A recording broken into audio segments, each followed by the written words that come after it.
belajar tentang agama itu dimulai dengan hadis Muslim, hadis pertama itu di hadis Muslim ada dialog antara Sayyidina Jibril dengan Sayyidina Muhammad sallallahu alaihi wasallam. Itu basic kajian ini. Itu basic kajian ini. Sedangkan ini adalah ujungnya. Jadi basic kajian ini ada pada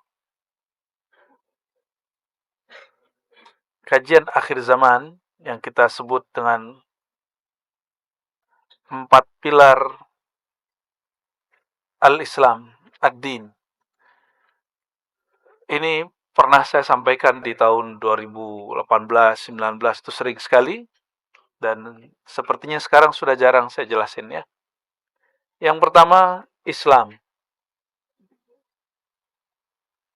Yang kedua iman. Yang ketiga ihsan. Tapi orang berhenti pada 3 ini. Islam, hukum zahir, hukum fikih, rukun salat 13, 18. Apa hukum riba? Haram. Apa hukum bank? Diperdebatkan. Apa hukum salat 5 waktu? Wajib. Apa hukum salat duha? Sunan. Itu fikih. Itu fikih. Orang berhenti di fikih. Fikih nanti mazhab. Mazhab fikih kita apa di sini? Ya, Indonesia, Malaysia, Singapura, Brunei, Patani, hampir sama. Itu memakai apa? Memakai mazhab Syafi'i. Dan itu urusan al-Islam. Tapi dalam al-Islam dibahas nggak tentang khusyuk? Dalam bab fikih. Dibahas nggak tentang saya nggak bisa khusyuk nih, gimana caranya? Nggak ada. Di dalam bab al-Islam dibahas nggak tentang makna la ilaha illallah? Nggak ada. Maka orang hanya berfikih, bermazhab Syafi'i tidak cukup. Agamanya belum sempurna. Ya. Yang kedua, fikih. Setelah fikih yaitu akidah. Ada 5 rukun iman. Betul?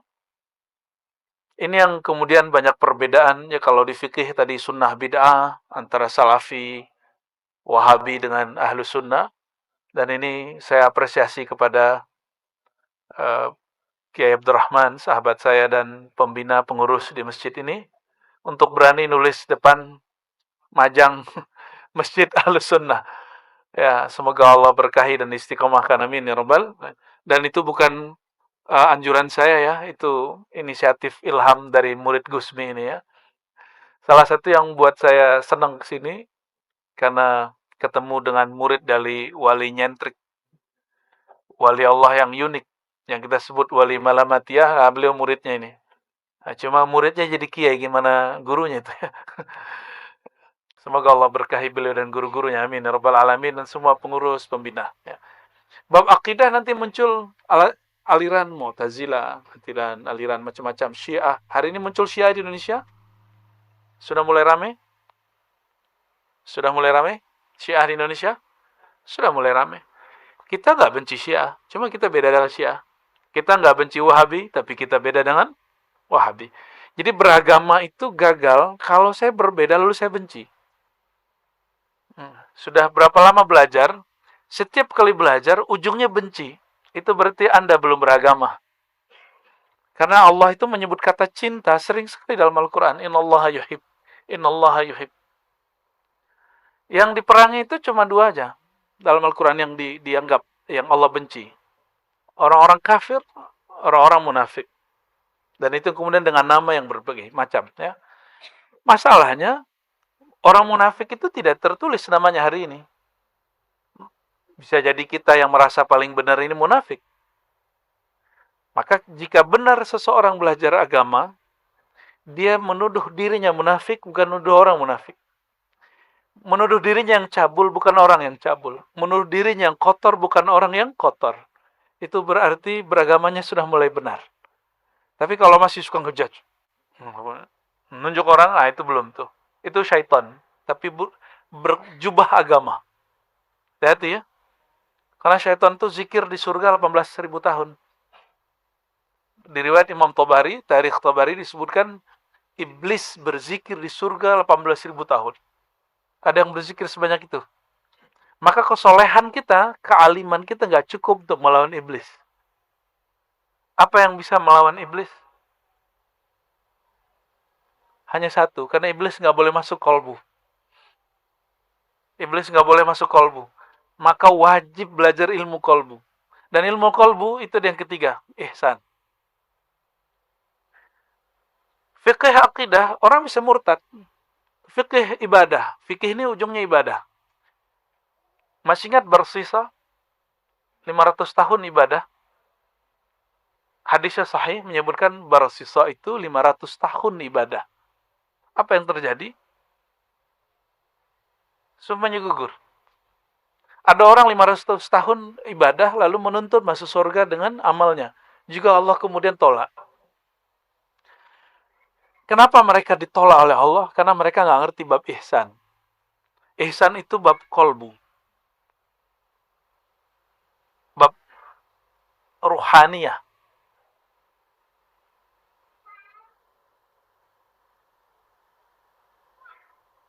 Di rukun iman ada 6. Ada nggak bab tentang Imam Mahdi? Nggak ada. Berarti membahas Al-Mahdi bukan rukun iman. Oke? Jadi jika ada orang keliru mencari Imam Mahdi, keliru dalam bab rohani. Tapi bukan keliru dalam bab iman. Untuk mencapai bab akhir zaman, kita wajib belajar ilmu kolbu. Ini satu-satunya alat, nggak bisa lagi. Fikih hadis ini di sini. Hadis tentang Imam Mahdi, hidungnya mancung, jidatnya lebar. Dan saya sudah banyak didatangin orang yang hidungnya mancung dan jidatnya lebar ngaku Imam Mahdi. Jadi saya tanya, apa bukti kalau Anda itu Mahdi? Lihat hidungku dari samping, katanya. Lihat jidatku. Akulah sang Mahdi yang kamu cari-cari itu, yang kamu tunggu-tunggu itu. Ya, saya mau ketawa, takut dosa. Tapi itu terjadi. Dan yang paling sedih apa? Orang halu merasa dirinya lah sang Mahdi. Karena habis pandemi kemarin, itu tambah banyak orang halu bahwa dialah Al-Mahdi. Emang Al-Mahdi mesti pandemi dulu baru ketahuan. Ya. Jadi kekeliruan dalam bab kemahdian itu kekeliruan spiritual, rohani. Dia tidak berimplikasi kepada iman dan Islam. Dia masih muslim, dia masih mukmin, tapi rohaninya keliru. Ini tolong digarisbawahi ya. Tolong digarisbawahi. Jadi kalau nanti ada orang ngaku Imam Mahdi, dia masih mukmin. Dia masih seandainya dia benar, dialah sang walinya. Jika dia salah, dia pembohong. Tapi dia tidak kafir, dia tidak murtad. Jika ada kelompok pengikut Imam Mahdi tertentu, Mahdi, ada Mahdi, jadi Jawa kan? Maka orang ini, dia hanya keliru secara rohani, tapi implikasinya, kalau umurnya panjang mungkin dia jadi pengikut Dajjal. Tapi semoga umurnya nggak panjang-panjang amat. Jadi kalau kita ketemu Al-Dajjal yang asli, dia sudah meninggal duluan. Ya. Ini yang penting ya. Mohon maaf, Nabi SAW masuk Mekah, lahir di Mekah, yang diajarkan pertama, sholat 5 waktu, atau la ilaha illallah. Nabi di Mekah, pertama kali, ketika melihat orang konflik, terus bilang, ente sombong, ente belagu. Atau Nabi kemudian mengajarkan silaturahim. Silaturahim tidak ada di fiqh, tidak ada di akidah, adanya dalam tasawuf. Itu ilmu ihsan. Jadi ilmu qalbu itu ilmu tasawuf. Karena ilmu tasawuf itu adalah aplikasi daripada perlawanan kepada syaitan, maka syaitan benci dengan ilmu tasawuf. Masalahnya syaitan itu ada dua. Ada jin, ada manusia. Maka saya khawatir kepada orang benci tasawuf. Jangan-jangan, jangan diterusin. Jangan-jangan minhum, ya.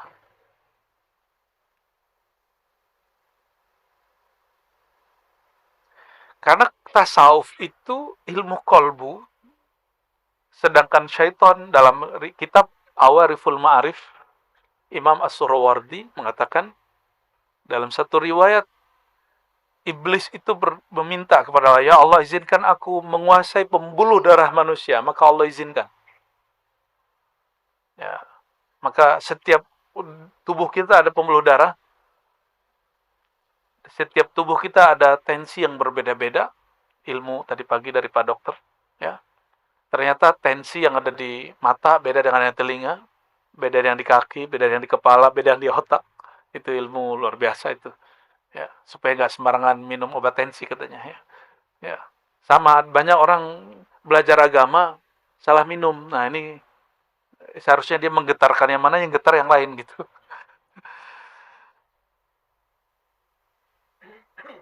Iblis kemudian mengatakan, namanya masih Azazil, ya Rob, manggil Allah itu ya Rob, wahai Tuhanku. Jadi si Azazil, sang iblis itu, memanggil Allah itu masih dengan panggilan, wahai Tuhanku. Izinkan aku untuk menguasai kolbu manusia. Disitulah Allah murka. Inilah asbabul wurud hadis qudsi. Tapi di Sahih Bukhari Muslim, kalimat itu nggak muncul. Yang muncul cuma ujung hadisnya. Al-kibriya'u ridai. Kesombongan itu adalah selendangku. Ya. Di riwayat lain, siapa yang mencoba untuk ingin mengambil selendangku berarti dia sedang melawanku. Maksudnya apa? Yang boleh menguasai kolbu itu hanya aku. Maka orang yang ingin menguasai kolbu, dia sedang menentang Allah Subhanahu wa taala. Ini perhatikan. Mursyid tidak menguasai kolbu dirinya, bahkan kolbu dirinya dia nggak kuasai, apalagi kolbu murid. Dia hanya diberi pengetahuan tentang penyakit kolbu dan cara mengobatinya. Guru nggak bisa nguasain kolbu, ini perhatikan ya. Dokter bisa nguasain penyakit nggak? Pak dokter berdua? Gimana Pak dokter? Bisa menguasai penyakit? Betapa banyak dokter sakit. Kalau dokter sakit, kita gimana cara ngobatinnya? Maksudnya apa? Para mursyid ini kadang-kadang murid terlalu mendewakan guru. Akhirnya dia mengira guru itu menguasai kolbu. Tidak. Guru hanya menguasai ilmu kolbu. Ilmu mengobati kolbu. Paham di situ, ya? Jadi guru tidak pernah menguasai kolbu manusia. Karena yang boleh menguasai kolbu hanyalah Allah. Dan kalau ada seorang mursyid ngaku menguasai kolbu manusia, fahuwa syaitanun bijubbati syekh. Bijubbati syekh al-mursyid. Kalau ada seseorang mengaku dapat menguasai kolbu manusia, maka dia syaitan, iblis, ya, yang berjubah syekh. Nauzubillah min. Nggak ada yang sanggup. Nggak ada yang sanggup. Hatta Nabi Muhammad SAW tidak menguasai kolbunya. Beliau mengatakan, hadza fima amlik wa la tahkumni fima la amlik. Ya Allah, jangan hukumi aku terhadap hal yang aku tidak kuasai. Ya. Ini perhatikan, maka wajib belajar ilmu tasawuf. Ini kaidah-kaidahnya seperti itu. Dalam hadis qudsi disebutkan, qulubu bani Adam biyadir rahman, baina isba'in min asabi'ir rahman. Kolbu manusia di antara jemari-jemari Tuhan yang Maha Pengasih. Jangan bayangkan Allah itu benda, karena Allah bukan benda, maka disebut jemari, itu bukan berarti jemari ini. Tapi Allah menyebutnya jemari-jemari Sang Maha Pengasih. Berarti kolbu itu hanya dapat disentuh, digerakkan oleh rahmah, kasih sayang. Ya, semoga daurah itu berarti pelatihan, training, pengajian, ya. Semoga Allah berkahi dengan rahmat Allah SWT. Semoga dari awal sampai akhir kita berdaurah dengan hati, ya, dan Allah memandang hati kita dengan rahmatnya dan mengucurkan rahmat dari awal kita mulai sampai selesai, bahkan sampai kita wafat nanti. Amin ya rabbal alamin, ya. Kami dari Ribat, saya tidak sendiri. Alhamdulillah ada muallim-muallim ya, ada guru-guru, ada tim khidmat yang luar biasa. Jadi benarlah kata Nabi SAW, alaikum bil jamaah. Hendaklah kalian berjamaah. Jadi nggak ada superman, superhero, nggak ada. Yang ada cuma jamaah hero. Ya, jamaah man atau jamaah woman. Jadi hanya super itu dalam berjamaah, tidak ada orang super dalam. Ya, nggak mungkin, itu mustahil. Ya, barakallahu lakum jami'an. Ya, itu juga ilmu qalbu. Ya. Bagian dari ilmu qalbu. Oke, yang keempat, ini yang muqaddimah masuk ke Imam Mahdi. Pertanyaan Sayyidina Jibril kepada Sayyidina Muhammad SAW apa? Apa pertanyaannya? Setelah Islam, iman, ihsan. Ya Rasulullah, apa itu Islam? Dijawab rukun Islam. Ya Rasulullah, apa itu iman? Dijawab rukun iman. Ya Rasulullah, apa itu ihsan? Dijawab dengan ilmu tasawuf. Dan yang ketiga, empat, ini yang paling penting. Ya Rasulullah, mata sa'ah. Kapan the time? Kapan si waktu itu terjadi? Sang waktu itu Allah, bahasa Arabnya ad-dahru. Nyampe di bahasa Sunda sama Jawa, dahar jadi makan. Waktu makan. Cocok logi yang cocok. Allah menyebut dirinya anad dahru, akulah sang maha waktu. Sedangkan si waktu itu kiamat. Dan bahasa Arab sa'ah itu artinya waktu yang panjang. Apa pertanyaan Sayyidina Jibril alaihissalam? Mata sa'ah, hadis sahih Muslim kedua. Hadis pertama dan kedua ketiga. Ya. Bab pertama di Kitabul Iman, hadisnya itu. Kapan terjadi kiamat, wahai Rasulullah? Apa jawaban Nabi Muhammad SAW? Nah, ini perhatikan. Mal mas'ul anha bi'a'lam minas sa'il. Ini jadi kaidah kita. Tidaklah yang ditanya lebih tahu daripada yang bertanya. Selevel Nabi Muhammad SAW, masalah si waktu itu bagi dia misteri. Apalagi bagi kita. Maka kalau ada orang mengukur umat, mengukur kiamat kapan, dia sudah melewati Sayyidina Muhammad SAW, sudah melewati Sayyidina Jibril. Ini sudah dua kaidah. Tadi kaidah qalbu, sekarang kaidah yang ketiga. Kedua, apa itu? Tauqit akhir zaman, tauqitus sa'ah, laysa min manhaj an-nabawiyah. Menentukan kapan kiamat bukanlah bagian dari ajaran kenabian. Tapi perkiraan tentang Dajjal, Mahdi, itu masih oke. Yang nggak boleh itu apa? Kapan si waktu bernama kiamat terjadi, itu nggak boleh. Paham ya di situ? Kalau mengenai waktu lahirnya pembaharu, itu Nabi sendiri yang mengajarkan, sallallahu alaihi wasallam. Apa kata beliau? Akan muncul setiap 100 tahun, hadis Abu Daud ya. Orang mayujaddid laha dinaha, yang mentajdid agamanya. Yang mentajdid baginya agamanya. Bagi masa itu agamanya. Apa maksudnya? Agamanya nggak diubah. Tapi kondisi yang berkaitan dengan si agama itu diubah. Ya, dulu nggak ada orang pengajian beginian kan? Bid'ah nggak? Rasulullah SAW nggak pernah ngaji pakai tape. Nggak ada. Ya. Maka pertanyaan keempat ini menjadi pilar keempat dalam agama, yaitu akhir zaman.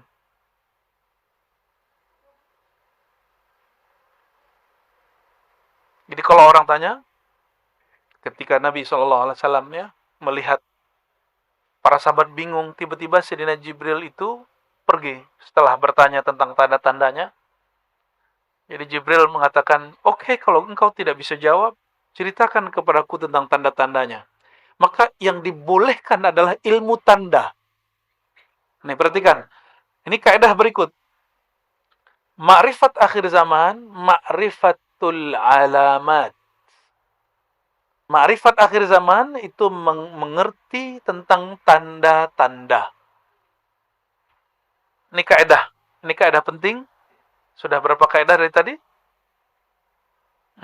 Sudah 3. Pertama, kolbu, bahwa yang menguasai kolbu hanya Allah. Yang kedua,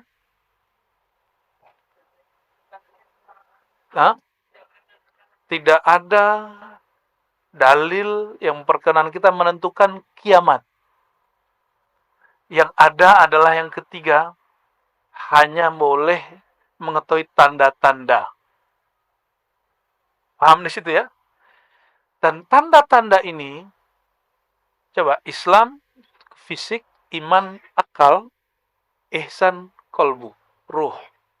Maka tanda ini diberikan kemana? Ke fisik, ke akal, atau ke kolbu atau rohani? Ke dalam kolbu rohani. Ya. Nah, ini yang kita sebut dulu ya, saya hanya menyebutnya trilogi. Selamat datang Buya Kasril ya, Al-Khalidi. Alhamdulillah kita diberkahi mursyid suluk saya Naqsyabandiyah Khalidiyah hadir ya, dan rombongan dari Payakumbuh ini luar biasa. Ya. Malam tadi belum istirahat langsung kita siksa. Kita minta memberkati ribat yang di Ciputat. Jadi nggak ada istirahatnya. Malam-malam jam 2 baru istirahat. Semoga Allah berkahi beliau, amin ya rabbal alamin ya. Jadi Islam, iman, ihsan, akhir zaman. Dahulu saya hanya 3, tapi ternyata ilmu itu berkembang. Allah kemudian buka, hadisnya menyebutkan 4 toh. Ya. Bahkan 5 pertanyaan, akhir zaman itu pertanyaannya beranak. Dan kemudian Sayyidina Muhammad sallallahu alaihi wasallam ya, beliau ketika Sayyidina Jibril pergi, itu Sayyidina Jibril, ini perhatikan, yatamatsalu rajulan, menyerupai seorang laki-laki, serbannya bagus, rambutnya sangat hitam, bajunya sangat putih. Itu simbol dari orang yang paling keren di zaman itu. Tidak ada bekas orang lagi perjalanan jauh. Sayyidina Umar curiga, merhatiin. Sayyidina Umar itu sahabat yang diizinkan kolbunya dialog dengan Allah langsung. Maka dia disebut dengan gelar muhaddatsin, orang yang dapat ilham. Orang yang dapat ilham. Sayyidina Umar ketika melihat orang itu, falabistu maliyah, aku terdiam sejenak keheranan. Lalu Sayyidina Muhammad SAW bertanya, atadri ya, manisa'il ya Umar. Hai Umar, kamu tahu siapa yang nanya? Sayyidina Umar mengatakan, la ya Rasulullah, engkau yang lebih tahu, Allah yang lebih tahu. Tapi dia curiga. Ya. Apa kata Sayyidina Muhammad SAW? Dzaka Jibril ja'akum liyu'allimakum dinakum. Itu Sayyidina Jibril datang kepada kamu mengajarkan ad-din, agama kamu. Maka 4 ini adalah pilar agama. Jadi kalau orang bertanya, saya belajar agama, apa saja yang saya sudah pelajari? Pertama, al-Islam, fiqh. Yang kedua, bab iman, akidah. Yang ketiga, ilmu hati, tasawuf. Jadi bertasawuf wajib bukan? Yang masih mengatakan bid'ah, kurang piknik. Itu hadis nomor pertama di Kitabul Iman. Bab pertama dalam bab Al-Iman, Sahih Muslim. Emang dia nggak baca Sahih Muslim? Ya. Oh, ada orang tasawuf nggak sholat. Itu bukan tasawuf, bro. Itu kebatinan. Ya. Ada orang kemudian, kalau bertasawuf, dia kemudian suka khurafat. Lah itu ahli khurafat, bukan tasawuf. Itu nggak tahu tasawuf. Ya. Seumur-umur saya ketemu Buya Kasril itu nggak pernah ngomong khurafat. Ya, beliau bicara apa yang beliau rasakan. Bukan bicara apa yang di khuraf. Khuraf itu dongeng. Dongeng yang dibuat-buat. Terus, akhir zaman. Perhatikan. Akhir zaman itu, karena memahami tanda-tanda, maka di Quran ada kalimat kul siru fil ard. Katakanlah hai Muhammad, berjalanlah, bergeraklah di muka bumi. Bergeraklah di muka bumi. Maka sirah atau harakah, kita sebut pergerakan, itu adalah pelengkap daripada akhir zaman. Nah, pelengkap akhir zaman ini yang bernama pergerakan, itu ada 3 jenis. Satu, pergerakan akliyah, dia bergerak dengan akalnya, rasionya, maka main pintar-pintaran. Bagi mereka, kemajuan akhir zaman itu berdasarkan penemuan intelektual. Kelompok yang kedua, lawan dari akal. Orang-orang yang nggak masuk akal. Orang-orang yang kita sebut halu dan kebatinan. Mereka suka cocok logi, suka memaksakan makna, bahkan memalingkan makna hadis itu sesuai nafsunya. Kelompok yang hari ini disebut halu. Kelompok yang disebut halu. Dan ada yang ketiga, ini yang paling penting. Ahlul ruh, ahlul qulub. Ahli kolbu, ahli rohani. Ya, hanya mereka yang bisa memahami tentang akhir. Masalahnya mereka itu sedikit. Semoga kita termasuk yang sedikit itu. Amin rabbal alamin. Ya. Jadi semua ini, 4 ini disebut ad-din. Apa yang disebut ad-din? Agama. Maka ketika disebut inna ad-dina indallahil Islam, agama di sisi Allah itu al-Islam. Inilah maksudnya. Jadi al-Islam sebagai agama, ada al-Islam sebagai ilmu. Ini pengantar tentang al-Mahdi. Jadi ilmu tentang al-Mahdi ada nggak di fikih? Jadi kalau ada fikih bilang nggak usah bahas-bahas begituan, wajar, dia nggak ada di kitab dia. Ya, ada nggak di bab iman? Ada yang bahas, ada yang tidak. Kebanyakan tidak bahas. Kebanyakan ahli akidah tidak membahas bab Mahdi. Maka wajar, nanti mohon maaf, orang mengaku ahlus sunnah, aswaja, berakidah Asy'ariyah, Maturidiyah, mazhab Syafi'i atau sejenisnya, dia kemudian menentang pembahasan tentang Al-Mahdi. Udahlah masih lama gitu. Orang begini kena penyakit namanya tulul amal. Apa arti tulul amal? Panjang angan.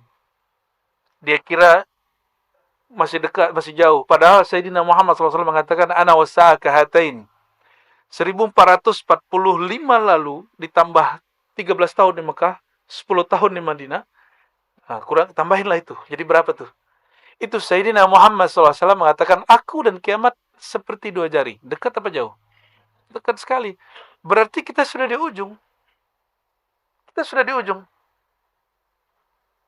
Maka hari ini, kalau masih orang mengatakan, udah gak usah bahas Al-Mahdi.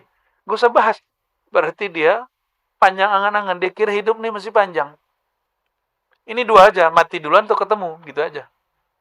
Kenapa? Saya ngeceknya dari kejadian pandemi. Pandemi itu, baru kali itu yang sedahsyat itu sedunia. Yang kena di Indonesia pertama Depok, yang di lockdown, itu di Solo. Di Payakumbuh. Orang belum masuk situ udah di lockdown. Dan lucu, tulisannya LOKDON, lockdown.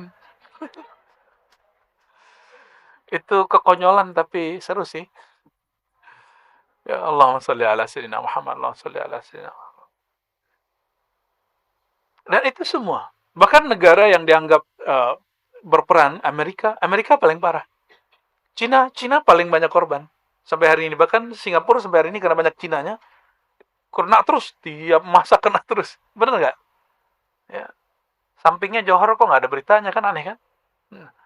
Betul-betul aneh itu. Namun karena memori ini sangat short sekali, sangat pendek sekali. Memori kita pendek. Sudah lupa kan trauma pakai masker? Sudah lupa? Sudah lupa semua.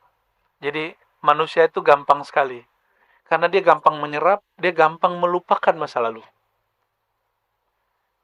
Dulu tegang, masih ingat di Indomaret, Alfamart, kita dekat dikit dibentak sama orang. Kamu jauh-jauh. Mati duluan dia. Ya, itu kajian ya, kejadian. Bener nggak? Kejadian itu. Ternyata Pak Dokter sendiri nggak mau vaksin. Allahumma sholli ala sayyidina Muhammad. Kecuali Pak Dokter yang satu lagi mau vaksin ya. Oke, akhir zaman. Jadi kajian ini sebenarnya sudah kontemplasi panjang, karena saya dulu ngaji hadis 15 tahun nggak ngerti susunan akhir zaman itu kayak gimana. Mana yang duluan, mana yang akhiran. Tapi pandemi kemarin itu saya anggap itu suluk. Suluk al-Khafidi. Suluk Khofid. Jadi suluk itu menempuh jalan. Khafid itu bahasa Arab, berarti Allah yang maha menyembunyikan, merendahkan, mensirkan. Ya, Khafid, Khafid. Ya, al-Khafidi. Jadi selama itu Allah banyak kasih saya anugerah yang saya nggak mengerti. Jadi kalau ilmu yang pertama empirik, al-Islam itu empirik. Apa arti empirik? Coba lihat saya. Oke, sudah kelihatan? Pakai mata apa pakai hati? Oke, kelihatan dengan mata? Itu namanya terlihat secara empirik. Empirik artinya panca indera. Oke, coba pegang temannya di samping. Itu makhluk zohir apa jin itu? Oke, berarti emang manusia yang hadir ya? Bukan malaikat jin yang hadir toh? Tapi tenang, mereka juga ada yang hadir sebagian. Ya.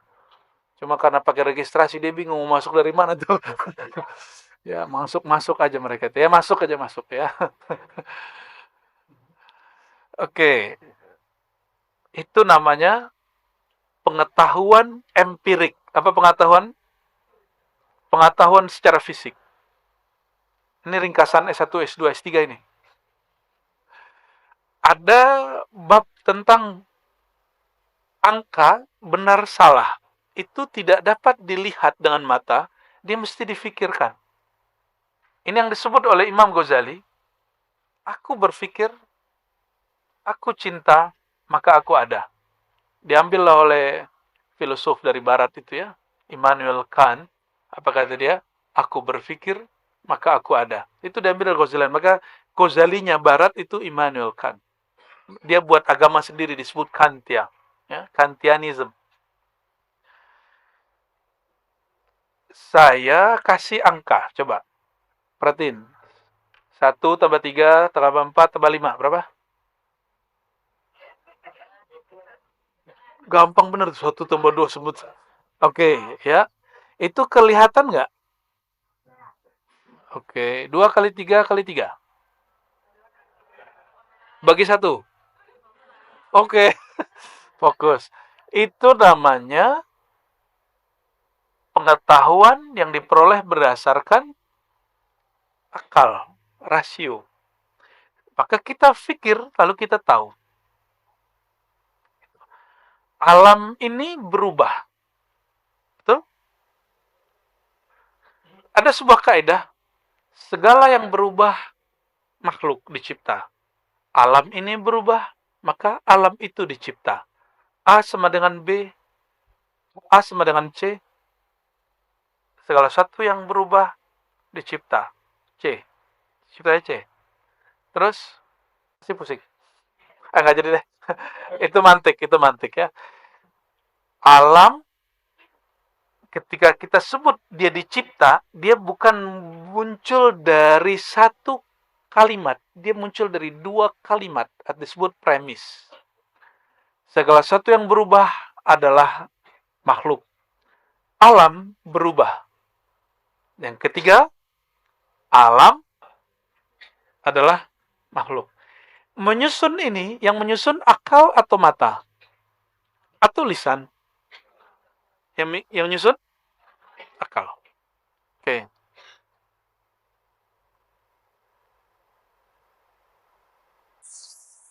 Gimana dengan hukum riba? Riba itu ditentukan buruknya oleh akal atau oleh syariat?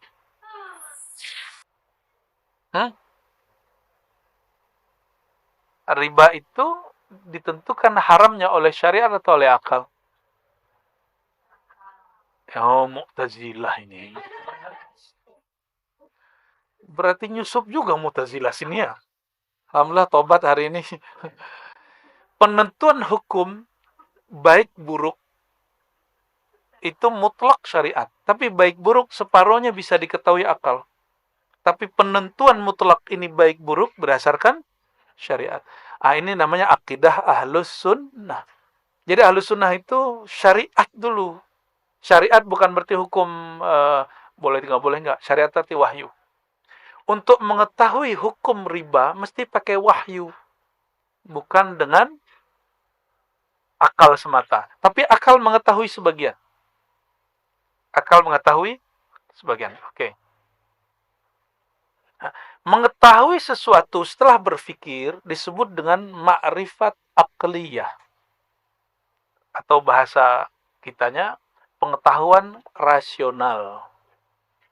Pengetahuan berdasarkan akal, rasio.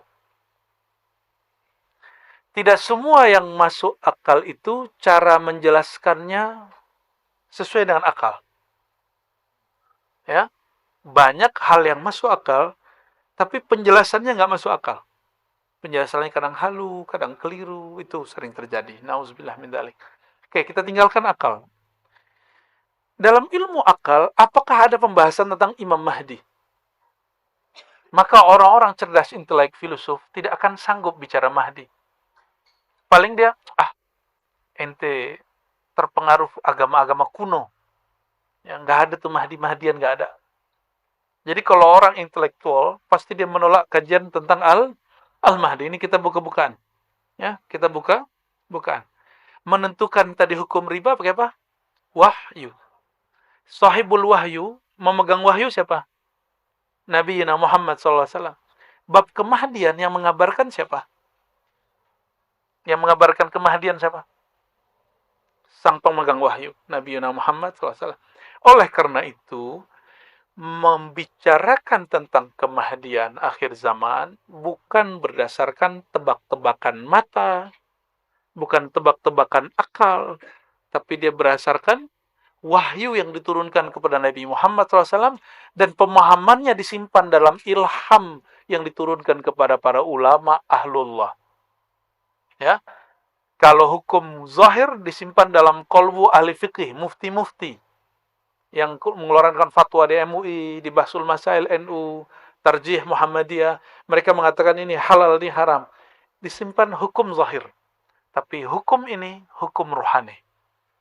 Yang menyimpan hanya ahli rohani. Jadi kalau bertanya bab kemahdian, jangan tanya ke ahli fikih, nggak nyambung. Jangan tanya ke filosof nggak nyambung. Tanyalah kepada ahli rohani, karena rohani Nabi SAW yang menerima wahyu. Nah, pemahaman tentang kemahdian hanya dapat diterima, dibahas dengan rohani. Nah, ini perbedaan kajian akhir zaman ribat dengan di luar ribat. Nah, ini kita sebut ini manhaj kami. Manhaj artinya sistem berpikir yang kami bangun. Ya, tolong diperhatikan. Ribat membicarakan akhir zaman. Ambil hadis Nabi SAW. Karena hadis itu empirik, tapi isinya wahyu.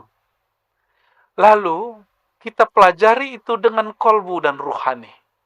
Kepada ahli kolbu dan ahli ruhani. Barulah kemudian muncul makna. Sebagaimana kitab fikih, hukum tentang sholat, rukun sholat, wajib, tidak wajib, sunnah, bid'ah, tersimpan ilmunya di kolbu ahli fikih, maka ini tersimpan ilmunya di ahli kolbu. Masalahnya, tadi ada bab ihsan ya. Bab ihsan tentang kolbu dan ruh. Ini dua ya. Kolbu dan ruh beda. Perhatikan, kolbu dan ruh beda. Kolbu itu sentral manusia. Ruh itu sumber sebelum kolbu itu adalah ruh.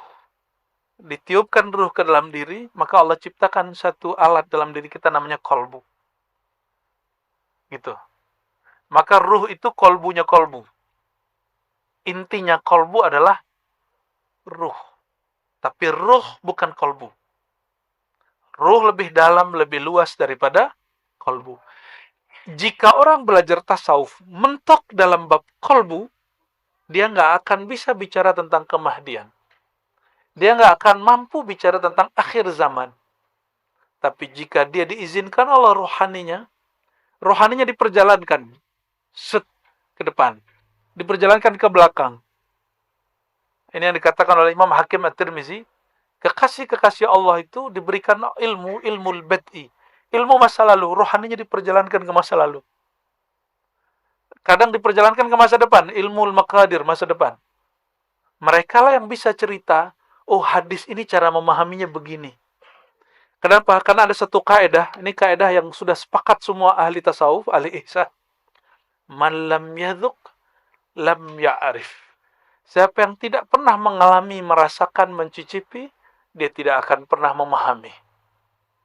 Nabi SAW, nih perhatikan, Nabi itu lagi sholat, itu diperjalankan ke masa lalu, diperjalankan ke masa depan. Lagi zikir, tiba-tiba beliau hilang secara batin, fisiknya masih di antara sahabat, rohaninya tiba-tiba diperjalankan. Oke, Nabi mewarisi hukum fikih kepada ahli fikih, mewarisi hukum akidah kepada ahli akidah. Terus ihsan diwariskan kepada para ahli tasawuf, para mursyid. Maka mursyid-mursyid dia dipertemukan rohaninya dengan orang-orang yang meninggal terdahulu, karena orang-orang terdahulu tidak pernah meninggal. Mereka hanya pindah alam, hanya pindah dimensi, tapi dengan cara yang ketat. Itu yang disebut ilmu thariqah. Jadi thariqat itu mengunci halu. Orang tidak berthariqat pasti halu. Ini perhatikan ya. Jadi kenapa muncul halu? Karena dia mencampur adukan thariqat dengan khayalan dia. Nah, dia nggak bisa bedain ini syaitan apa malaikat ya. Ini syaitan apa halu, ini apa keinginan dia, apa keinginan Allah. Ya kan muncul fenomena orang bisa menundukkan hujan. Loh yang menunjukkan hujan Allah. Kita diberi hadiah oleh Allah ditundukkan langit dan bumi, bukan kita yang menundukkan langit dan bumi. Huwallazi khalaqalakum ma fil ardi jami'a. Allah lah yang menjadikan, menciptakan, menundukkan yang di muka bumi semuanya. Bukan kita yang menundukkannya. Yang menundukkan siapa? Allah Subhanahu wa taala. Jadi, sahabat-sahabat semua, mengenal bab kemahdian itu nggak cukup pakai ilmu thariqah. Nggak cukup dengan wirid. Oleh karenanya, antum bertanya ke beberapa ahli thariqah, dia nggak akan sanggup menjelaskan bab kemahdian. Karena dia mentok di kolbu, di angka-angka zikir. 70.000 kali 7, la ilaha illallah kali 7, gitu-gitu aja. Ya. Tapi jika dia perjalankan ke ruh, pasti dia diberi isyarat walaupun sedikit. Tergantung jatah dia. Allah itu memberi rezeki itu dua. Ada rezeki zahir, ada rezeki batin. Ini bagian dari rezeki batin. Mungkin bapak saudara ada yang diberikan rezeki zahir yang berlimpah dan suka berbagi. Dan ada juga orang yang diberikan rohani, kolbu berlimpah, maka dia berbagi rohani. Itu sama. Ini kaya. Hanya beda kekayaan. Ya ini kekayaan rohani, ini kekayaan jasmani. Dan mereka saling memerlukan, saling menguatkan. Itulah baginda Nabi Muhammad SAW dengan para sahabat. Ya. Dan ma'rifatu akhir zaman nau'un min ma'rifatir ruh. Ya. Jadi ini kaidah sebelum masuk ke hadis pertama. Mengenal ilmu akhir zaman adalah salah satu bagian dari ilmu mengenal tentang seluk-beluk ar-ruh. Masih ingat ada ayat? Yas'alunaka 'anir ruh. Ya, mereka bertanya kepada engkau tentang ar-ruh. Katakanlah ruh itu amri rabbi. Ada namanya amri? Amri rabbi. Amri, urusan Rabb Allah. Boleh juga disebut amrullah. Perhatikan ada hadis Bukhari. La tazalu ta'ifatun min ummati. Senantiasalah ada sekelompok kecil dari umatku, gak banyak. Zahirina alal haq, mereka saling tolong-menolong dalam al-haq. Semoga kita bagian dari itu, amin. Hatta ya'tiya amrullah. sampai datang amrullah. Amrullah bagi ahli fikih, ahli hadis, ahli akidah, itu kiamat. Tapi indi amrullah wal mahdi.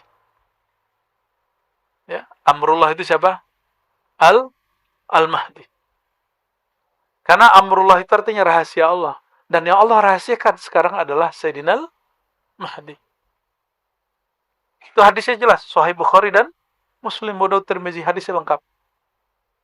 Nah, oleh karena itu, amrullah itu babnya sebutan tentang ilmu ruh, maka Sayyidina Al-Mahdi a'lamun nas birruh. Ini sudah mulai dibuka. Ciri pertama Imam Mahdi. Ya, ini diloncat sedikit ke ujung supaya saya nggak lupa nanti. Orang yang paling mengenal tentang amrullah, amrul rabbi, yaitu ma'rifatur ruh, adalah Nabi Muhammad SAW. Lalu setelahnya adalah Al-Imam Al-Mahdi. Nah, dengan begini baru kita masuk, ini landasan untuk mengenal tentang hadis Al-Mahdi. Dan perlu digarisbawahi saudara-saudariku, sebutan Al-Mahdi itu ada sebutannya Al-Mahdi Al-Mubashshar, Al-Mahdi Al-Muntazar. Apa sebutannya? Al-Mahdi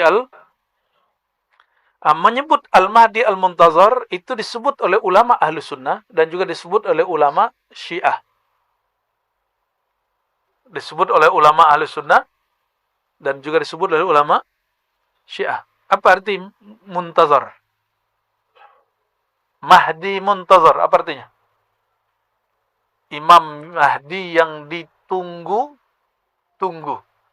Dan dua-duanya ada dalam literatur Ahlus Sunnah, ada dalam kelompok Syiah. Maksud saya sederhana. Jadi ada yang nggak faham, lalu mengatakan menyebut Al-Muntazar berarti ente Syiah. Jadi ada yang berhenti kajian akhir zaman, itu cuma karena si Ustadz menyebut kata Al-Mahdi Al-Muntazar. Ini coba cek. Kata Al-Muntazar itu muncul dalam Imam Ahlus Sunnah di Mesir, tapi berasal dari Maroko, yaitu Sidi Abdullah Al-Ghumari, waktu beliau masih di Mesir. Sidi Abdullah Al-Ghumari adalah hafiz terakhir hadis Nabi SAW. Orang terakhir yang paling banyak hafalan hadisnya di dunia. Dan beliau punya kitab tentang Al-Mahdi Al-Muntazar. Dan beliau Imam Ahlus Sunnah. Gitu. Tapi kita beda dengan orang Syiah. Syiah itu Mahdi, imam yang ke-12. Keturunan Rasulullah SAW yang ke-12. Kita enggak. Yang kita maksud Mahdi Muntazar, itu yang akan kita bahas pada sore ini ya. Sebelumnya kita baca lagi suratul Fatihah. Untuk Imam Abu Daud dan guru-guru kita yang menjazahkan saya kitab ini, Abuya Syekh Sya'rani Al-Martapuri Al-Makki ya, dan beberapa guru-guru yang lain yang masih hidup, dari Syekh Yasin, dari Umar Hamdan, dari sanadnya yang bersambung kepada Imam Al-Hafiz Abu Daud As-Sijistani. Al-Fatihah. Bismillah.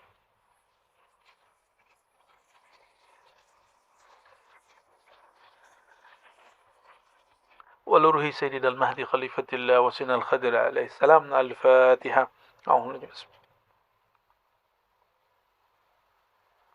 صراط الذين أنعمت عليهم.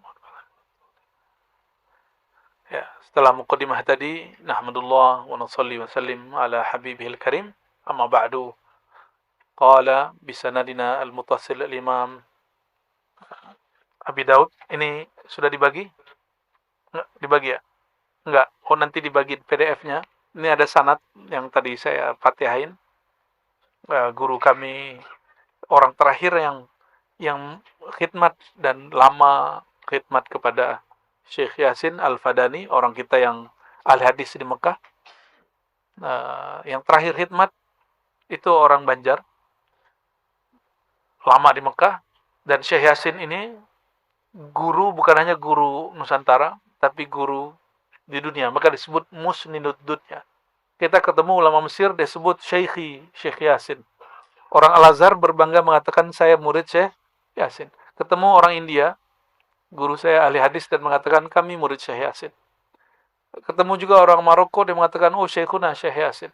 Yang lucunya di Mesir teman saya, di Al-Azhar, itu kasih tahu dosennya, kampungnya Syekh Yasin dekat kampung saya. Kata, enti tolol katanya. Ya, mana ada kampung enti namanya Padang katanya. Lah, saya anak Fadani Syekh. Akhirnya ya maklum, orang Mesir kan nggak semua juga alim geografi. Dia nggak tahu kalau Syekh Yasin itu orang Sumatera Barat.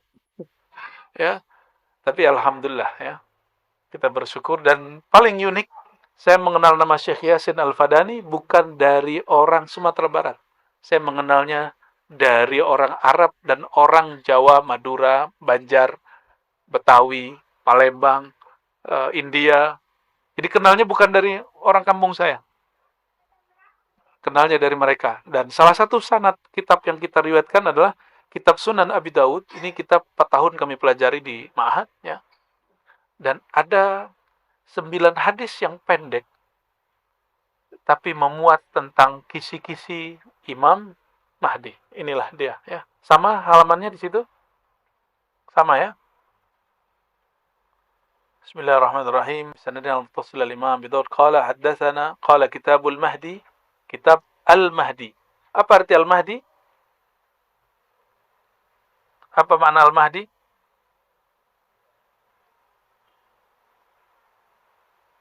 Al-Mahdi. Al-Mahdi dari kata huda, hidayah. Apa arti hidayah? Petunjuk. Petunjuk turun di hati apa di kepala? Apa di gelar? Apakah dokter lebih tinggi hidayahnya daripada orang yang bukan dokter? Wa may yu'min billahi yahdi qalbah. Siapa yang percaya kepada Allah, Allah bimbing hatinya. Berarti Al-Mahdi itu orang yang paling percaya kepada Allah. Itu rumusnya. Surat At-Taghabun. Silakan lihat di rumah ya. Maka Al-Mahdi, jadi ada hada yahdi huda. Fahuwa hadi wa dhaka mahdi. Ya. Ada hadi, kalau hadi yang memberi petunjuk. Kalau mahdi yang diberi petunjuk. Huda berarti tuntunan. Maka Al-Mahdi berarti yang dituntun. Yang dituntun tadi siapa? Mana yang dituntun?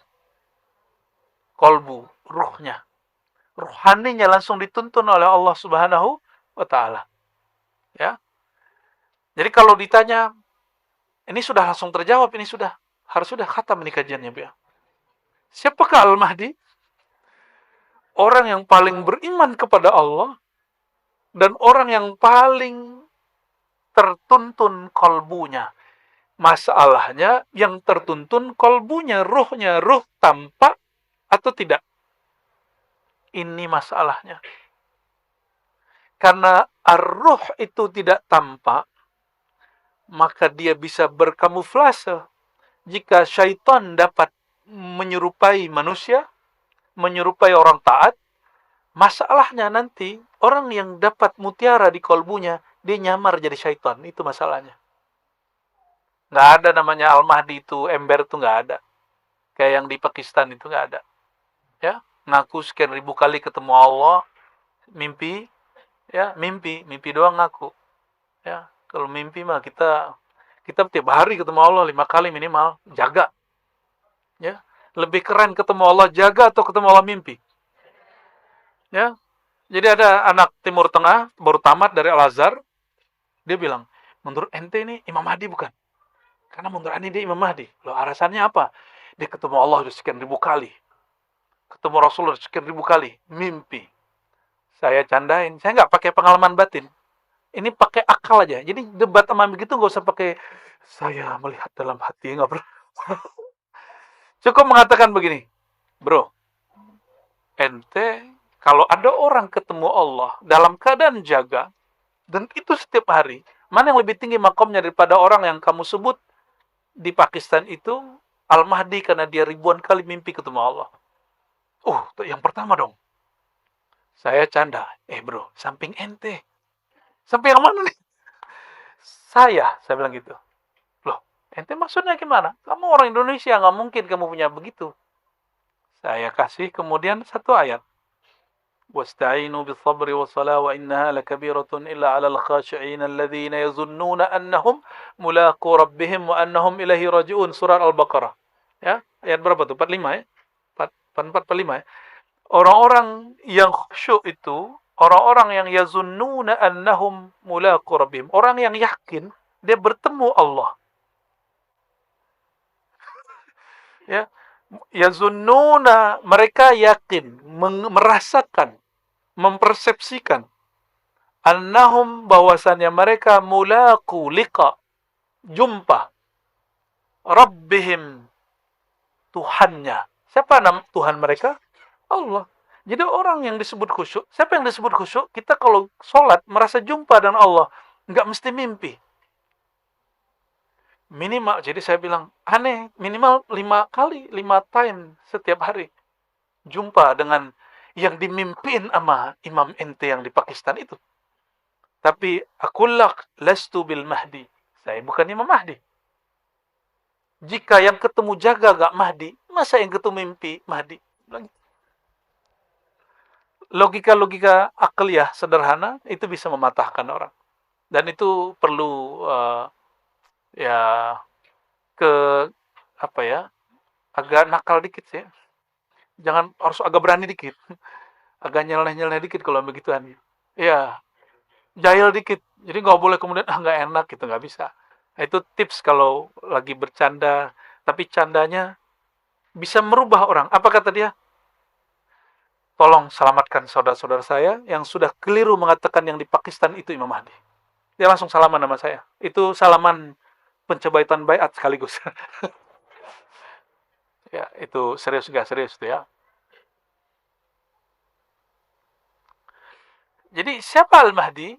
Orang yang dituntun ruhaninya, kolbunya oleh Allah Subhanahu wa ta'ala.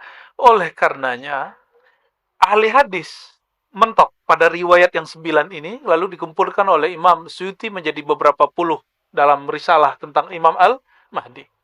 Makanya di daurah hadis ini, yang kajian hadis benar-benar cuma yang ini. Selebihnya adalah pelengkap kajian syarah Mahdi. Karena mensyarah Al-Mahdi itu mirip dengan cara memahami Sayyidina Musa mesti melalui Nabi Khidir.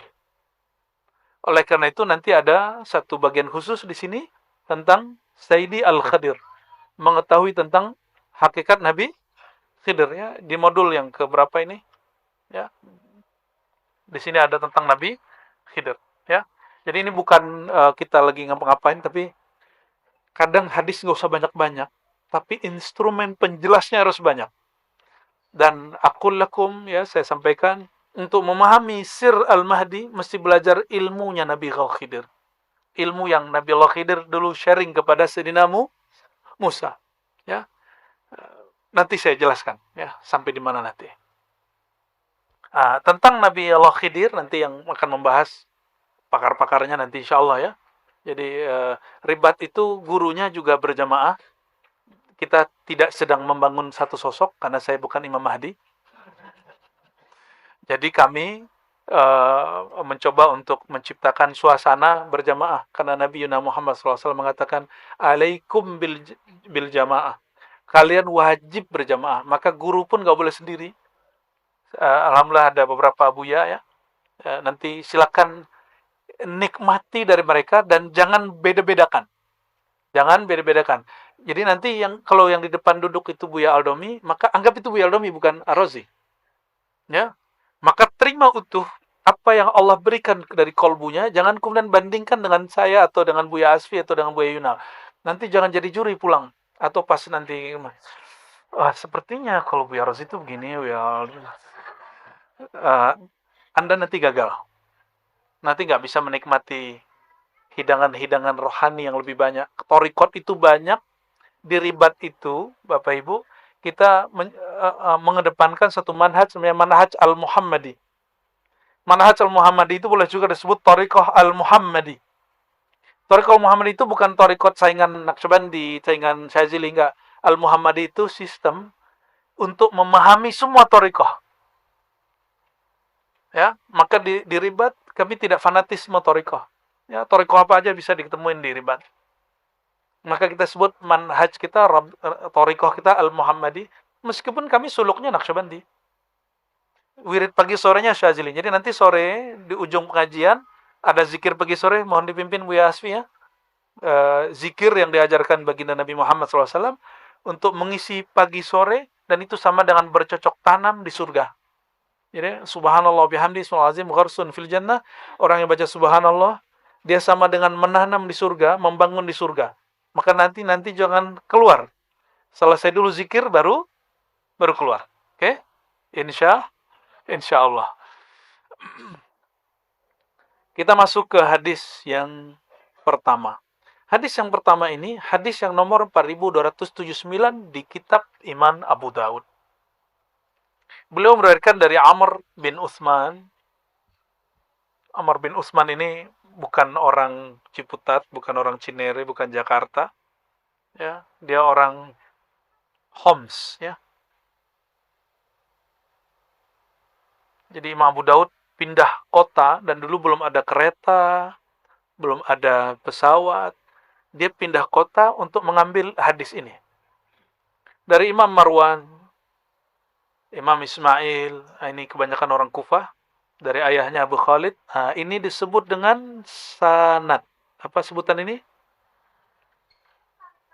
Ini sanad siapa? Silsilah siapa? Imam Abu. Sedangkan dari saya ke beliau sepanjang ini. Dari Imam Abu Daud ke Nabi 1, 2, 3, 4, 5, 6. Jadi jarak beliau dengan Nabi 6 orang. Jarak saya dengan Imam Abu Daud di atas 20 orang. Jadi ini yang disebut sanad. Jadi ini yang dikatakan Imam Ibnu Mubarak, al-isnad minad-din, bersanad, berguru, bersilsilah bagian dari agama. Jadi kita nggak ngaku-ngaku. Hari ini banyak orang buka kajian kitab Sunan Abu Daud, Sahih Bukhari, tapi dia nggak punya sanad. Kita nggak tahu dia gurunya siapa, pemahaman dia ambil dari siapa.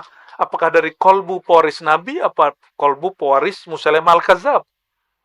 Ya, kita nggak tahu. Semuanya punya pewaris, itu. Maka wajib memperhatikan guru kita siapa, apakah silsilah ilmunya bersambung kepada Nabi Muhammad SAW. Ini bukan untuk menghibur, tapi ini menghiburan. Ya, apa kata guru kami? Kafa lil mar'i ayyakuna ismuhu tahta ismin Nabi. Cukup lagi seorang murid nama dia ditulis di bawah nama Nabi. Ya, jadi nanti ada nama Nabi, terus di bawah nama guru ada nama dia. Itu yang disebut silsilah, ya. Nanti coba lihat di situs Ribat Nauraniyah, kita ada di situ menampilkan bukan gagah-gagahan, tapi sekedar orang karena banyak bertanya, jadi kami tampilkan bagan silsilah tarekat. Dan cara nulis bagan, nama Rasulullah paling tinggi, sallallahu alaihi wasallam, lalu nama kita paling bawah. Jangan dibalik. Tapi kalau nulis narasi, nama kita dulu terus baru nama Rasulullah sallallahu alaihi wasallam. Dan cukup seseorang dapat syafaat jika nama dia terhubung dengan nama baginda Nabi Muhammad sallallahu alaihi wasallam, ya.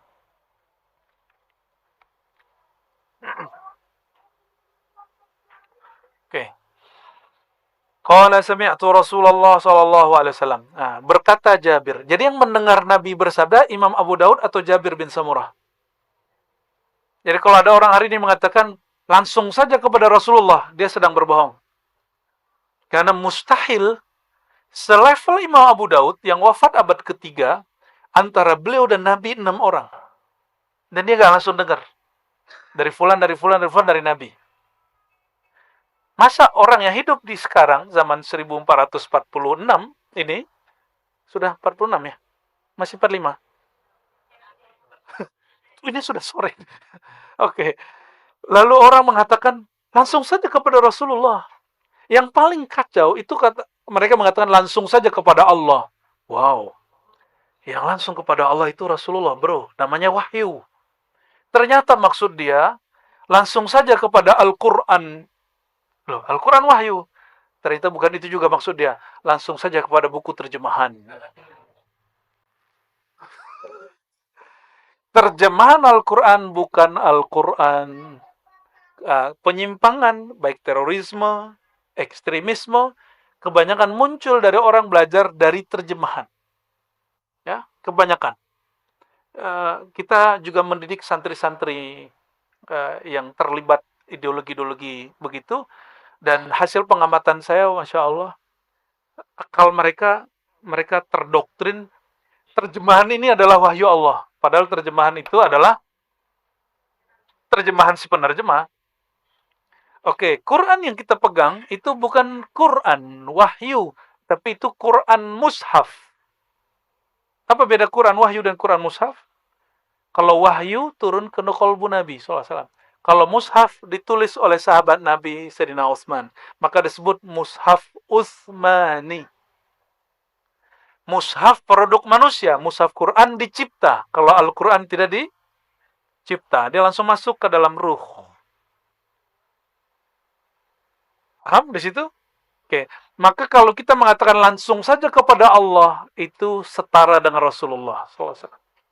Langsung saja kepada Pak Nabi, itu setara dengan dua kelompok. Satu ahli sahabat, yang kedua ahli kasyaf. Orang kasyaf itu langsung ke Rasulullah ya. Percaya nggak tuh? Nabi itu mati nggak? Karena Nabi nggak pernah mati. Orang-orang yang ahli rohani diizinkan Allah rohaninya mengakses rohani Rasulullah SAW. Itu disebut ahlul kasyaf, ahlul rohani. Cuma dua orang itu yang bisa ketemu Nabi. Sahabat Nabi SAW. Yang kedua, ahlul kasyaf. Hanya dua itu. Mungkin kelompok yang mengatakan langsung saja kepada Rasulullah, dia sahabat Nabi. Jadi kalau ketemu dia, radhiyallahu anka, gitu ya. Atau qaddasallahu sirrahu. Karena dia ahli rohani. Nah, jadi kalimat itu tidak pantas dikatakan oleh seseorang umat Nabi Muhammad SAW yang berilmu. Jadi tolong perhatikan, jangan pernah mengatakan langsung saja ke Quran. Enggak. Al-Quran itu karena turun ke qalbu Nabi, bukan kepada kertas. Maka coba taruh Quran di rumah, itu rumahnya nggak jadi sakti loh. Tapi taruh Quran di qalbu, dimanapun kita pergi, Allah berikan kita karamah. Karamatul Quran. Karamatul Quran. Keramatnya Quran. Keramat itu artinya kemurahan Allah yang ada pada Quran. Keberkahan Allah yang ada pada Quran. Jadi mohon ini diganti cara berpikirnya, bahwa Quran yang dimaksud baginda Nabi Muhammad SAW, Dzalikal kitabu. Waktu itu sudah ada buku belum? Sudah ada percetakan, apa namanya di Bandung itu? Mizan. Sudah ada Gramet? Belum ada. Maka yang dimaksud Zalikal kitabu la raiba fi. Itulah Alkitab. Yang dimaksud adalah apa yang diturunkan kepada qalbu Nabi Muhammad sallallahu alaihi wasallam. Ya. Dan itu adalah Rasulullah SAW itu sendiri. Maka Sayyidah Aisyah mengatakan akhlak Nabi adalah Al-Quran. Jadi Nabi itu adalah kitab yang berjalan. Oke, ini yang disebut pemahaman rohani dalam membaca Al-Quran dan Sunnah, dan itu diajarkan baginda Nabi Muhammad SAW. Ya, Innal Quran zahran wa batnan. Riwayat Hakim Tirmizi, Quran itu punya makna zahir, punya makna yang dalam. Baik, jadi adabnya kita tidak mengatakan Rasulullah SAW bersabda. Ini adab kalau lagi ngaji. Kalau khutbah lain cerita. Ya, nah, biasanya kalau khutbah kita mengatakan di dalam Sahih Bukhari, di dalam kitab yang sahih, Nabi bersabda. Jangan ngomong, Nabi berkata, wah kapan dia dengarnya? Ya, hati-hati kalimat begini. Kalimat begitu hanya boleh dikatakan oleh dua kelompok tadi. Ya, makanya saya tidak menolak Ilham Syekh Abdul Qadir Jilani mengatakan, Nabi bersabda, al-alam minni wa ana minallah. Alam dariku, aku dari Allah. Di kitab hadis nggak ada. Itu beliau dengar secara rohani. Maka ini disebut ilham, setara dengan ilham. Oke. Yang berkata sami'tu, aku mendengar Rasulullah sallallahu alaihi wasallam. Rasulullah sallallahu alaihi wasallam yaqul, bersabda. Dalam bahasa Arab, qala itu artinya digunakan untuk ungkapan yang berbeda. Kita nyebut berfirman, berkata, bersabda. Indonesia karena pengaruh dari sastra-sastra Sanskerta, di Sanskerta itu ada kelas-kelas kata. Kata umum, umum seumuran, ada yang ke atas, ada yang kepada Tuhan. Maka itu mempengaruhi bahasa Indonesia. Orang Indonesia kalau sesama ngomong kata-kata Melayu, begitu sama. Kemudian ada yang disebut dari guru kepada murid, dauh, sabda. Atau dari Sang Maha Guru SAW disebut dari Allah disebut berfirman. Tapi sebenarnya secara ilmu bahasa tidak ada pembedaan. Berfirman, jadi boleh sebenarnya Ustadz Dawami berfirman, itu boleh. Sebenarnya tapi dalam isti'mal lughawi, jadi bahasa itu ada yang wad'i, ada yang urfi, ya, ada yang sesuai kaidah bahasanya, ada yang sesuai dengan tradisi penggunaannya. Nah, bahasa Arab juga seperti itu sebagian, ya. Yaqul, berkata boleh, bersabda boleh. La yazalu,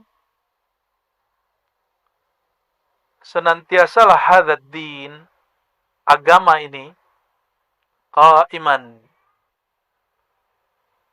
tegap berdiri, berjaya. Hatta yakuna, sampai yakuna alaikum, ada pada kamu isna ashar khalifah, 12 khalifah. Apa arti khalifah? Khalifah itu pengganti orang sebelumnya. Khalifah tidak pernah diciptakan baginda Nabi Muhammad SAW. Ini perhatikan. Nabi tidak pernah menoskan, mengajarkan, buatlah sistem kekhalifahan. Gak pernah. Cek Quran, cek sunnah, gak ada. Kekhalifahan adalah ijtihad dan ijma ulama sahabat. Ya, jadi orang yang mengatakan Nabi Muhammad SAW tidak bawa rahmat karena tidak buat kekhalifahan, itu kekeliruan dan itu adalah isa'atul adab alaihi. Itu orang yang bersikap kurang adab kepada baginda Nabi Muhammad SAW. Ya, jadi ada yang mengatakan Nabi gak bawa rahmat awal dicipta. Setelah lahir pun gak bawa rahmat. Gak ada rahmat. 40 tahun diangkat Nabi pun belum. Diangkat Rasul pun belum. Pas di Mekah pun belum. Sampai kemudian buat kekhalifahan. Nauzubillah min dzalik. Yadullu ala jahlihi bihaqqin Nabi sallallahu alaihi wasallam. Nabi itu belum lahir sudah rahmat. Karena sudah ada nur Nabi Muhammad sallallahu alaihi wasallam yang membuat Sayyidina Adam naik pangkat.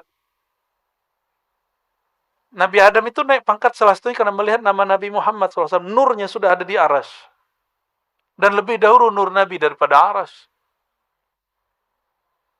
Lebih mulia nur Nabi atau aras? Lebih mulia Nabi apa aras?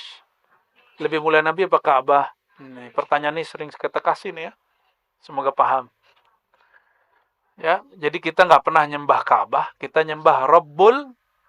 Kita juga nggak pernah nyembah Nabi SAW, apalagi nyembah Nabi Isa, apalagi nyembah mursyid, apalagi nyembah kuburan, nggak masuk itu.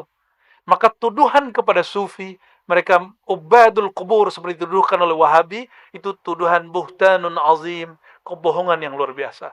Dan itu permusuhan yang mungkin sampai kiamat gak selesai-selesai. Ya, kita nggak pernah nyembah-nyembah kecuali Allah Subhanahu wa Ta'ala. Ya. Kekhalifahan, ini perhatikan, tidak pernah dibuat Nabi SAW. Itu adalah hasil kesepakatan sahabat Nabi setelah Nabi SAW wafat. Oleh karenanya, kekhalifahan tidak suci. Yang suci nubuat, kenabian. Apa yang suci? Kalau Nabi suci, tapi khalifah suci? Coba cek. Umar konflik dengan Ali. Pernah dengar? Sayyidina Abu Bakar konflik dengan Fatimah. Fatimah nggak mau sapa Sayyidina Abu Bakar sampai mati. Hadis Sahih Bukhari. Ya, Sayyidina Ali nggak mau membaiat Abu Bakar karena menjaga hati Fatimah. Meninggal Sayyidah Fatimah baru dibaiat Abu Bakar. Maka terjadi konflik Sayyidina Ali dengan Umar. Itu politik sahabat yang dijamin masuk surga. Apalagi politik Indonesia, apalagi politik Amerika, ya, politik Saudi nggak ngaruh, ya. Semuanya pasti syarat konflik. Maka min tabi'ati siyasah fi ayyi suratin kana khalifatan mulkan au ayyi surah fala takunu salimatan minal khilaf.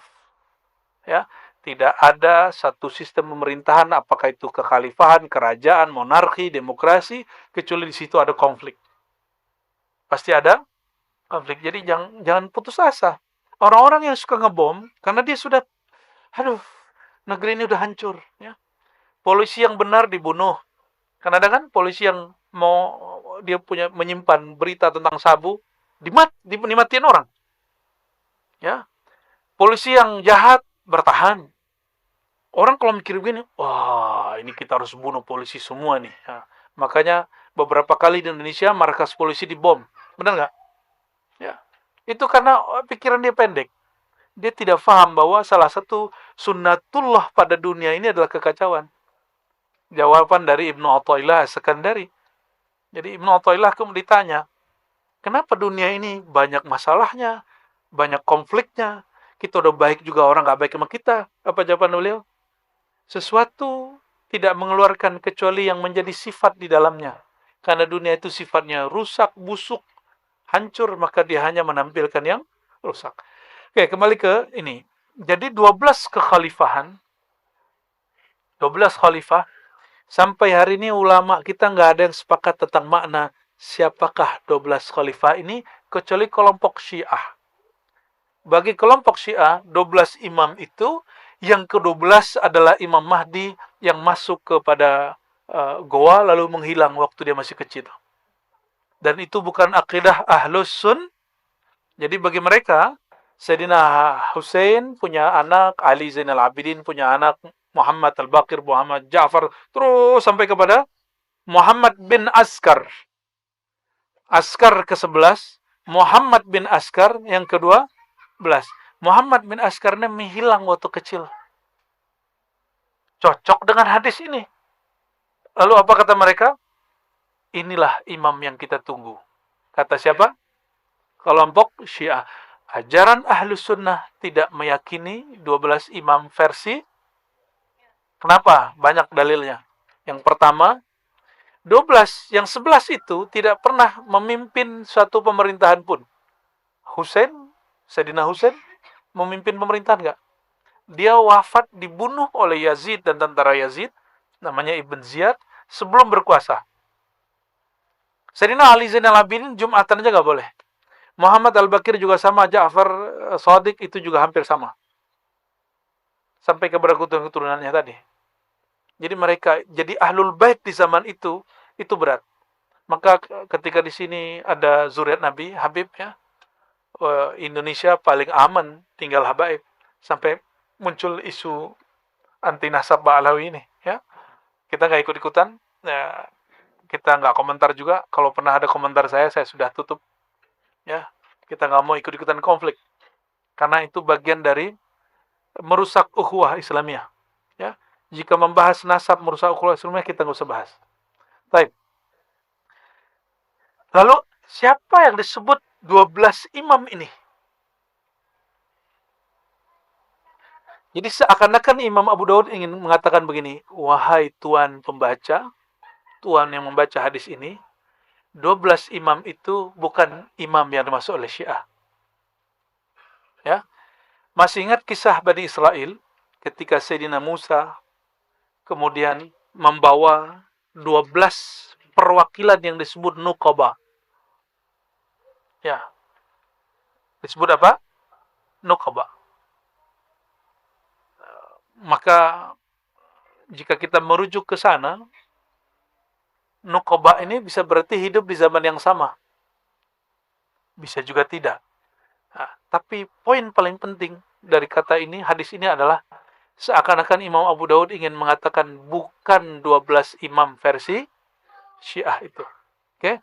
Ini penjelasannya masih agak panjang, tapi kita cut aja ya. Sudah asar belum? Belum. Belum mau atau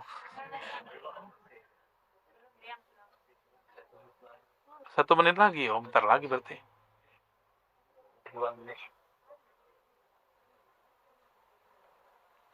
Hadis berikutnya sama, kayak saya nggak bacakan ya. Kita masuk ke hadis yang setelahnya. Wabila qala haddatsana Musaddad. Kelihatan?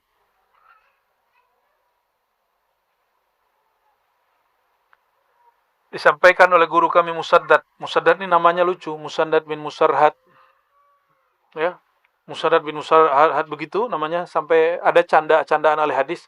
Nama Musaddad kalau dibaca bin Musarhad, bin, dan itu semuanya bikin pusing orang Arab. Kata orang Arab, itu kalau ada yang kesurupan langsung sembuh. Jadi ahli hadis itu suka nyandain sesama ahli hadis. Saya ini ya. An Umar bin Ubaid haddatsahum ini berarti gurunya ada dua atau lebih dari dua ya. Sana qala hadatsana Muhammad al-Ala qala hadatsana Abu Bakar yakni bin Ayyash wa sana Musaddad. Kembali ke Musaddad.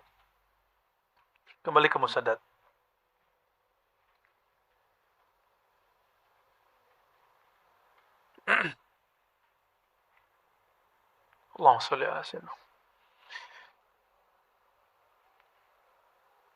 Kata Musaddad dari Yahya, dari Sufyan, kata Ahmad dari Ubaidullah bin Musa, dari Zaidah, begitu juga kata Ahmad Ibrahim dari Ubaidullah bin Musa, an Fitr, ya. Ubaidullah bin Musa ini dituduh Syiah oleh imam seperti Yahya bin Ma'in, tapi oleh Imam Ahmad dianggap oleh Imam Bukhari dianggap thiqah, ya. Kita nggak akan membahas itu, tapi bahwa ada orang yang tertuduh Syiah di sini 1-2 ada ya. Kullu man asim an Zir an Abdullah an Nabi sallallahu alaihi wasallam, dari Abdullah bin Mas'ud. Ini maksudnya Abdullah di sini adalah Abdullah bin Mas'ud. Qala, nah perhatikan ini hadis Al-Mahdi yang paling penting untuk bab limit waktu. Lau lam yabqa, seandainya tidak tersisa, seandainya tidak dapat fisiknya teks, ada? Dapat? Nggak dapat? Oh, ngopi sendiri? Oke, emang wajar sih, karena daurahnya gratis. Ya, alhamdulillah. Ya, karena saya dapat ilmu ini gratis, jadi saya ingin mengajarkannya gratis. Ya, semoga Allah memberkahi kami yang hadir, yang mengajarnya, kami yang nobel. Laulam yabqa, seandainya tidak tersisa minat dunia, dari waktu yang ada di dunia, kecuali yaum, 1 hari saja, la tawwalallahu dzalika, sungguh Allah akan memanjangkan hari itu, dzalikal yaum, hatta yub'atsa atau yab'atsallahu, sampai Allah membangkitkan seseorang, mengutus seseorang, minni, dari aku,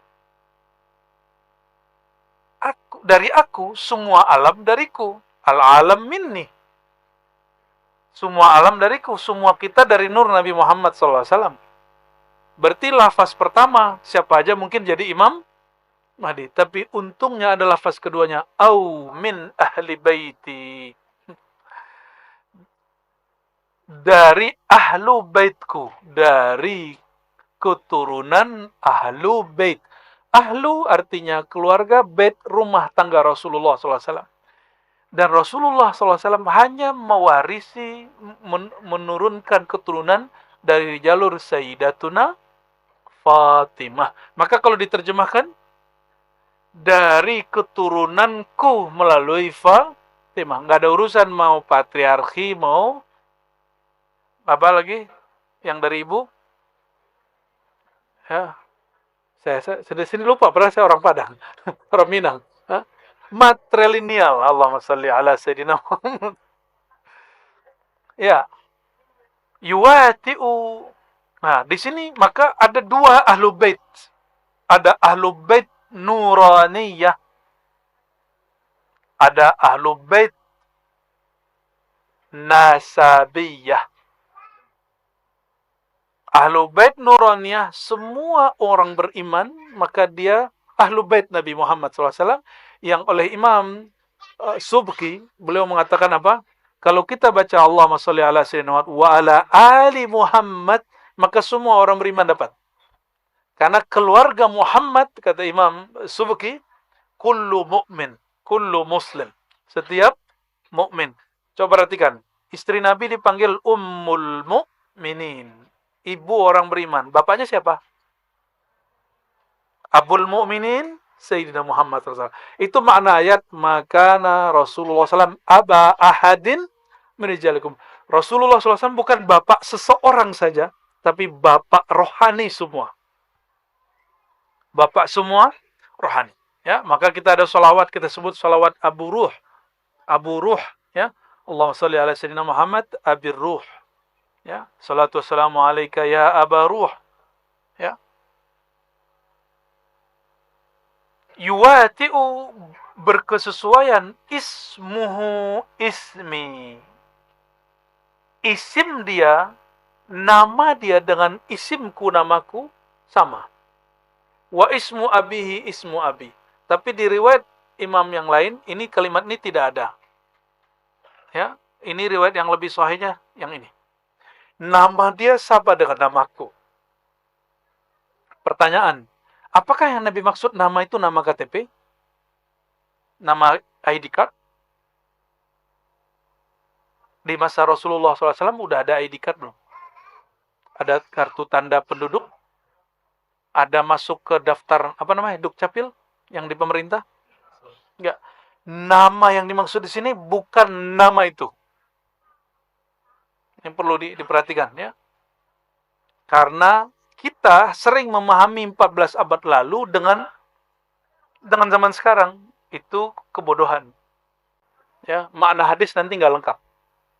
Nama apa yang dimaksud? Nah, yang paling bagus menjelaskan tentang makna nama itu Al-Imam Bajuri dalam Hasyiah Aqidahnya.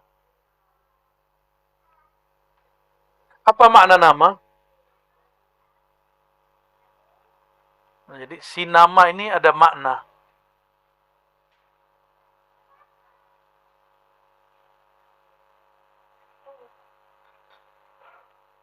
Ismi, namaku. Dari kata ism. Bismillah, dengan nama Allah. Ism dalam bahasa Arab itu ada dari kata sumu. Sumu artinya luhur, tinggi. Ulu. Maka langit disebut sama. Satu akar kata? Satu akar kata? Orang Arab begitu, kayanya mereka dalam berbahasa Arab. Maka sumu disebut uluwud darajah wa ma'rifah. Ketinggian derajat dan ketinggian ma'rifat, pengetahuan.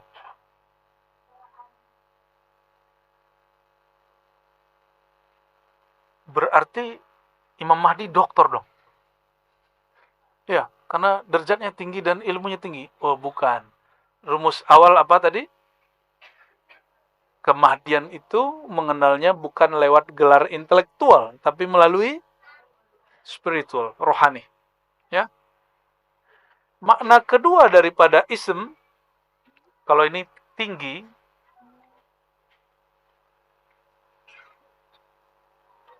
yang kedua makna daripada ism adalah alam, ya.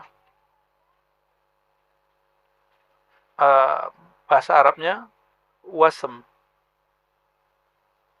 Jadi ulama itu mereka bingung, ism kata bismi itu dari sumu atau dari wasam.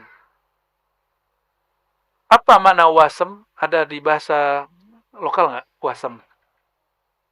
Asem adanya. Wasem berarti alam. Apa arti alam? Tanda. Apa arti alam? Tanda. Jadi kalau kita terjemahin, ismuhu ismi. Nama ia adalah namaku.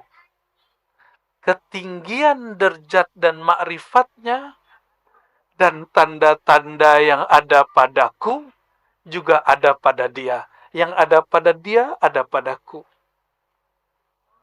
Masalahnya ini setelah dia memproklamirkan dirinya atau belum? Itu masalahnya. Nah, disinilah mentok ahli hadis. Ahli hadis tidak mampu membedakan ini hanya sebatas ini sahih tidak sahih. Bukan tugas ahli hadis mengerti maknanya. Tugas mengerti maknanya ahlul ihsan, ahli rohani. Ya. Ini derajat. Derajat apa yang tinggi di situ? Derajat rohani. Tanda. Tanda apa di situ? Ini tanda ahli hadis masih kurang connect. Nanti di beberapa hadis sebelum selesai, di situ disebutkan Al-Mahdi, ya, itu aqnal unuf, hidungnya mancung, ya, abhal jubha, jidatnya lebar. Sempat-sempatnya Imam Abu Daud meriwayatkan hadis itu. Tanda ahli hadis mereka terbawa dengan nuansa ism, bahwa tanda-tanda yang dimaksud tanda-tanda fisik. Oke, kita ambil hadis itu. Hidung yang mancung itu pertanda apa? Orang hidung mancung itu keturunan Sunda, Jawa, apa keturunan Arab. Nah, boleh juga lah kita ambil ya. Tapi apakah semua yang hidung mancung? Ya, dia Imam Mahdi? Ini banyak yang mancung nih bukan Imam Mahdi saya lihat. Banyak zuriat Nabi hidungnya pesek. Saya ketemu malah mancungan hidung teman-teman kita yang bukan habaib. Berarti bukan itu tandanya, bukan tanda hidung. Jadi hidung ini kalaupun iya itu pertanda dia zuriat. Jidat lebar pertanda dia cerdas. Tapi bukan berarti mesti seperti itu, ya. Oke, ini dua hal paling penting dari makna ism. Awalnya agak sulit untuk memetakannya, tapi 2021 alhamdulillah Allah izinkan pemaknaan ini kemudian rampung, ya.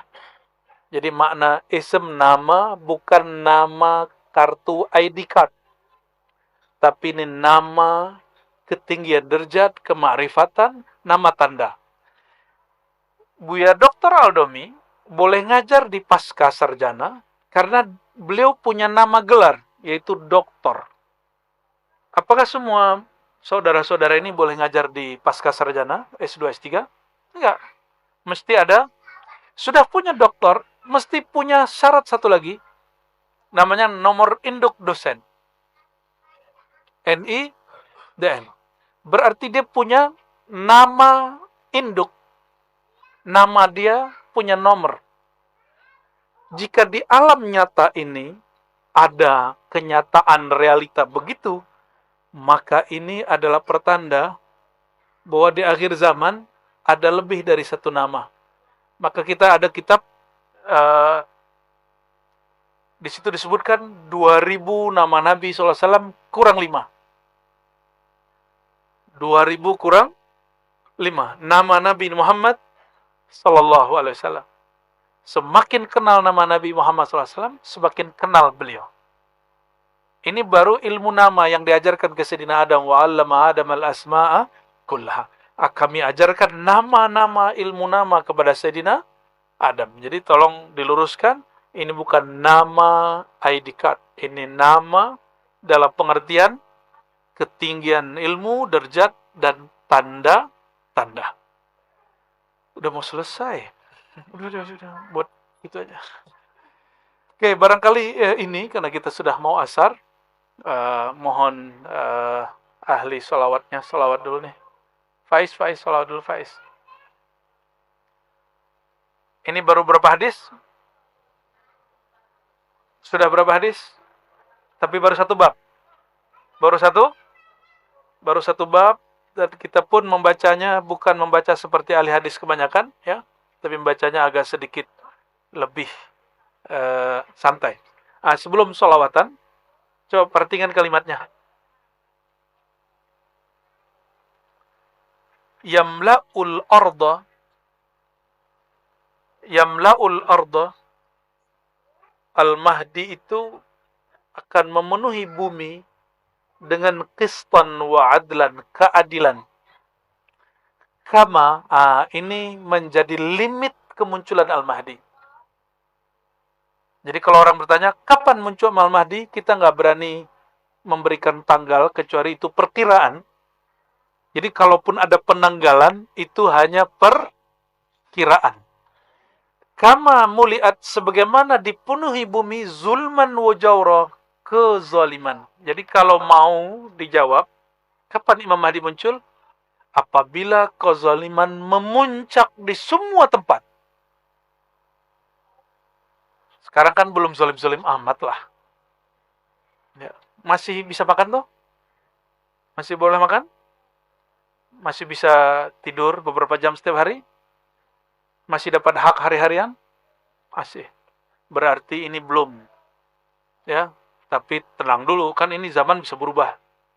Kezaliman yang paling dahsyat selama sepanjang tahun ini, sepanjang abad ini, itulah kemarin pandemi. Kita nggak tahu ke depannya apa lagi. Jadi kezaliman yang dimaksud di sini bukan kezaliman politik lokal. Tolong digarisbawahi. Bukan kezaliman politik lokal. Kalimatnya coba perhatikan. Sang Mahdi akan memenuhi bumi. Ini kalimatnya pakai bumi. Akan memenuhi bumi. Sebagaimana bumi dipenuhi. Berarti ini yang disebut orang global. Tapi saya nggak suka istilah itu. Apa istilahnya? Pemerintahan global gitu. Saya nggak suka istilah itu. Kita gunakan istilah baginda Nabi Muhammad SAW. Apabila bumi telah dipenuhi, seluruh bumi dipenuhi oleh kezaliman. Dan kezaliman yang paling parah itu nanti ketika Dajjal 3 tahun berturut-turut menyebar virus dan krisis di muka bumi. Maka nanti tidak ada hujan, orang kelaparan di mana-mana. Jadi itu kezaliman global kalau boleh disebut. Bukan kezaliman Soeharto, SBY dan Jokowi, bukan ya. Ini masih gagal fokus ini. Hadis-hadisnya dibawain ke bab politik. Kalau di Malaysia kezaliman Anwar Ibrahim gitu enggak ada urusan. Ini enggak ada urusan begitu. Kezaliman Salman, Raja Salman dan MBS, Muhammad bin Salman, ya salam ya akhi, bukan itu. Ini kezaliman munculnya dari orang yang paling zalim, yaitu Dajjal. Bukan kezaliman politik lokal. Ini kalau orang nggak ngerti bab kolbu, dia akan maksain, enggak, ini zamannya nih. Ya, maka sekarang di Indonesia sudah banyak Dajjal. Kalau begitu bentar lagi Imam Mahdi keluar juga dong. Ya, gampang bener. Ya, seharusnya dari kemarin tuh 2020 seharusnya keluar udah. Ya. Oke.